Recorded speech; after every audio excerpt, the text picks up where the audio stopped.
নিয়ম অনুযায়ী পুঁজিবাজারে বিনিয়োগকারীদেরকে সতর্ক করতে কোম্পানিকে জেড ক্যাটাগরিভুক্ত করা হয়। আর এরপরও এসব কোম্পানির শেয়ার ঠিকই হাত বদল হচ্ছে ফেস ভ্যালুর চেয়ে বহু গুণ বেশি মূল্যে। অর্থনীতিবিদদের মতে দুর্বল নিয়ন্ত্রক সংস্থা তদারকির অভাবে জেড ক্যাটাগরির কোম্পানি নিয়ন্ত্রণ থাকে অসাধু চক্রের কাছে। রৌনক মাহমুদ সৌরভের রিপোর্ট, দেখুন বিস্তারিত।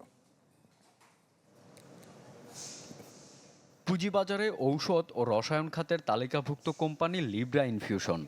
একটা সময় বিনিয়োগকারীদের উদার মুনাফা দেয়া প্রতিষ্ঠানটি সর্বশেষ 2021 সালে 30% লভ্যাংশ ঘোষণা করে। এরপর প্রতিষ্ঠানটির আর কোনো তথ্য নেই ডিএসসির ওয়েবসাইটে। দীর্ঘদিন ধরে জেড ক্যাটাগরিতে থাকা প্রতিষ্ঠানটির বর্তমান শেয়ার মূল্য 600 টাকার উপরে। প্রতিষ্ঠানটির ব্যবসায়িক কার্যক্রম খতিয়ে দেখতে নিয়ন্ত্রণ সংস্থা 3 সদস্যের একটি কমিটি গঠন করে। মেয়াদ শেষেও জমা দিতে পারেনি রিপোর্ট। এ বিষয়ে কোনো তথ্য মেলেনি বিএসইসির মুখপাত্রের কাছ থেকেও।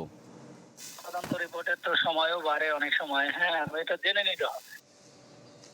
প্রতিষ্ঠানটির সর্বশেষ অবস্থা জানতে চ্যানেল 24 যায় মিরপুর লিব্রা ইনফিউশনের অফিসে, তবে মেলেনি কোনো বক্তব্য। বিজলি কেবলসের স্কিন কোটেড ইনসুলেশন আগুন প্রতিরোধী। বিজলি কেবলস, নিরাপদ আজীবন। পুঁজিবাজারে জেড ক্যাটাগরির তালিকাভুক্ত আরেক প্রতিষ্ঠান দুলামিয়া কটন স্পিনিং মিলস। এই প্রতিষ্ঠানেরও লভ্যাংশ দেওয়ার কোনো তথ্য নেই, তবুও প্রতিষ্ঠানটির শেয়ার মূল্য 130 টাকা। একই অবস্থা জুট স্পিনার্সের, বর্তমানে যার শেয়ার মূল্য 200 টাকার উপরে।